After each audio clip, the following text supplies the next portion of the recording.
Now I would like to invite our chairman, sir, to grace us with his thoughts and experiences.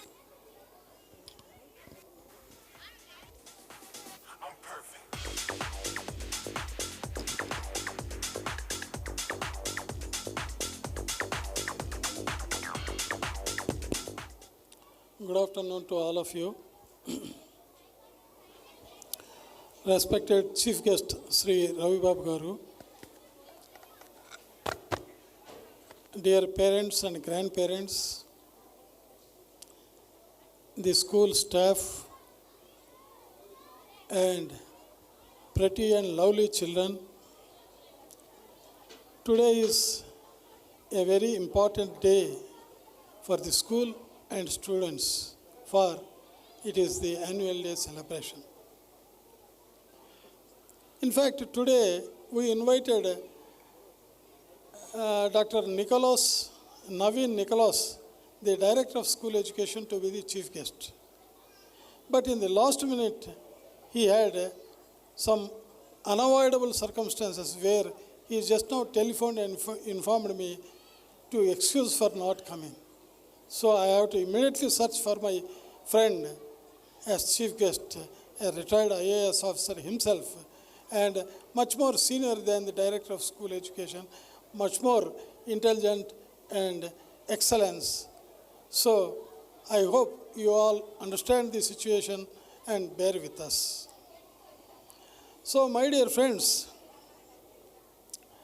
to come into the school matters, you parents and grandparents, much more experienced by virtue of your age and life, problems and success, good and bad you have seen in life so far, very easily we can understand that of late the education has become a big business. So much so, the standards, when compared to the days you were students or I was student, they are different.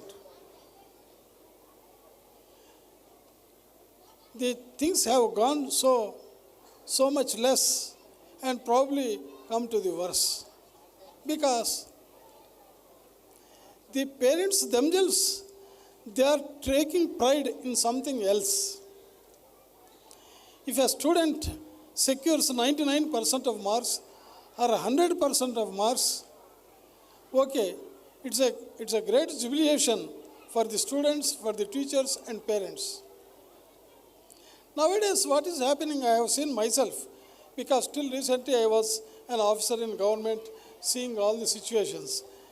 Some parents, I don't mean all, some parents are taking pride, saying, my boy has thrown a big stone on RTC bus and at one stroke, the bus has collapsed. It's a happy achievement. It's a thing where we have to weep ourselves, where we have to admonish ourselves, because the calculations are, once the bus is gone, or once a flight is gone, when a train is collapsed, obviously the loss, the government, they will compensate in some other way by increasing the charges. But for that, there is no magic in the hands of the CM or PM. They have to find some source of income and they have to spend on public welfare. Nowadays, when we see such parents where they are taking pride that my boy has thrown a stone on the wall, where the wall of the school or the gate of the building has collapsed. Is it a thing to be rejoiced? We have to question ourselves. That is the reason the parents, students, even though they are experienced, much more aged, they are falling trap to the alluring words, alluring advertisements, alluring sayings of some of the private sector undertakings. You see, just before our eyes, in our generation only, how Once an education which is to come freely, charitably, it has now become a thing to be purchased. People were taking pride, teachers were feeling proud to impart education freely to the students. Because a saying goes that if you charitably give education, that is the greatest thing which anybody can do. It's a very pious thing.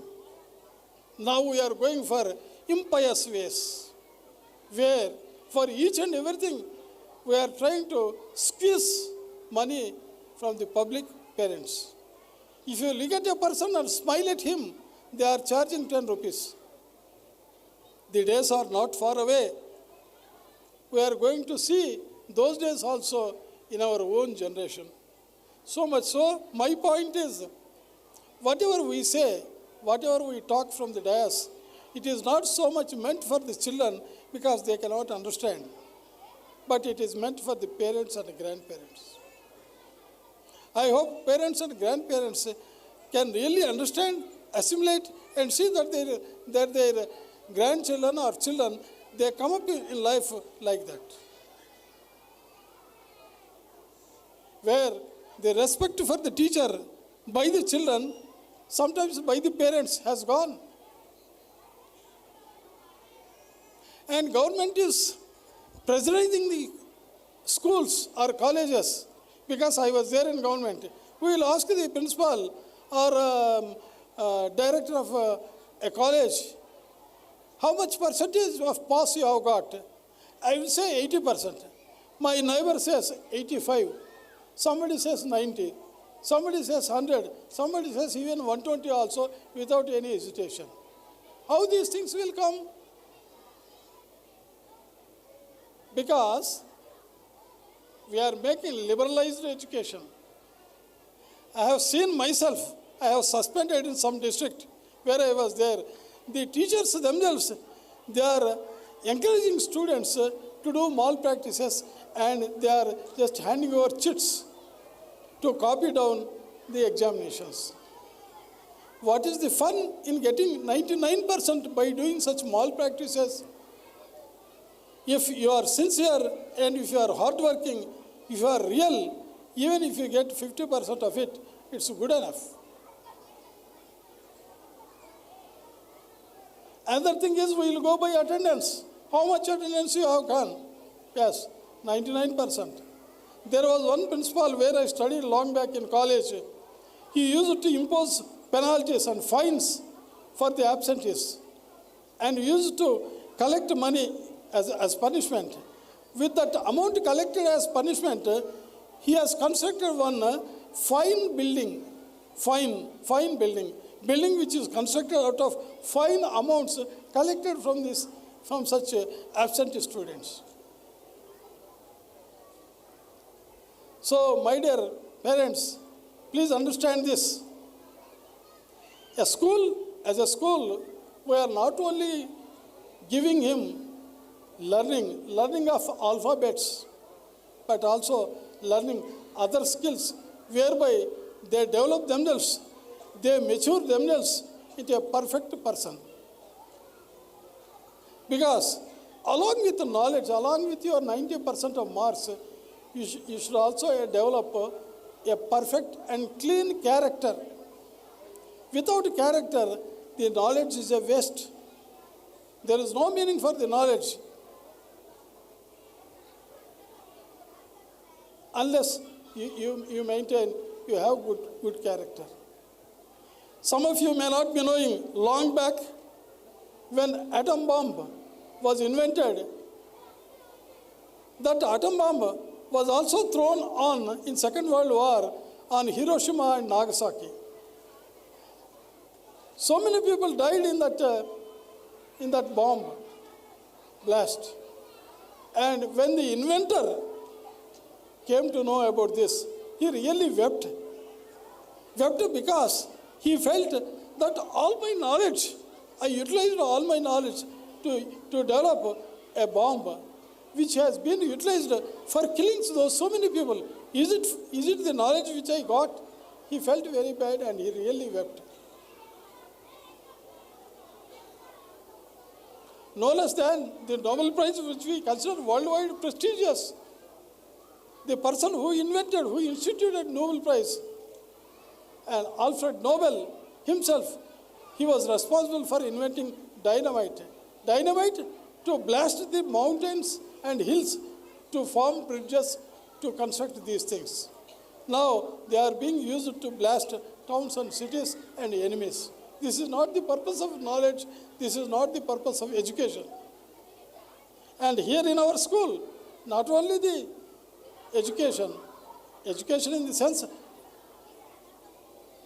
teaching them alphabets, but also we would like to develop the children in an all-round way, where singing or dancing or painting or drawing or whatever it is, we have seen children making dancing and all those things. So my only request is that parents and grandparents must concentrate and keep on these things. Though technical invention worldwide it is appreciated for cell phone technology, now cell phone has become a big enemy for the children. I have seen some 3-4 days back in one of the states from April 1st onwards, they are banning cell phones for the students to enter the classroom or schools with cell phones.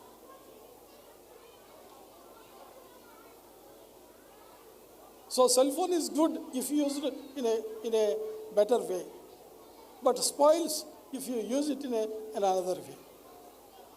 Such systems should come. Such systems you must demand. Such systems you must encourage. There are children, there are youth, when their parents admonished him or they have not permitted him to buy a cell phone, there are students who committed suicides. You see how much attached that boy or girl is to the cell phone. That much attachment should be there for studies to develop himself, herself into a good citizen. We all blame the societies.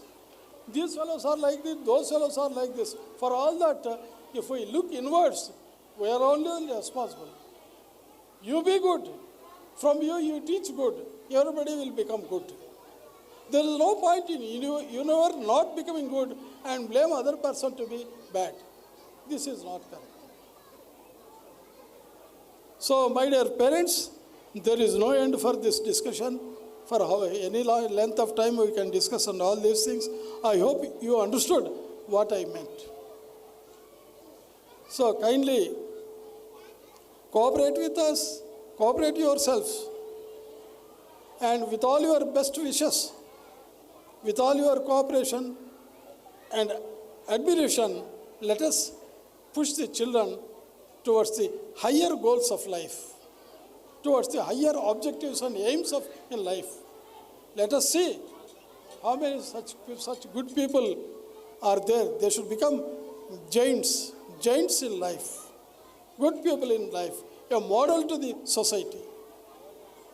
So with this, I hope you understand our aim and objectives of the school. For all your cooperation, for all your best wishes, I thank you once again. Thank you all.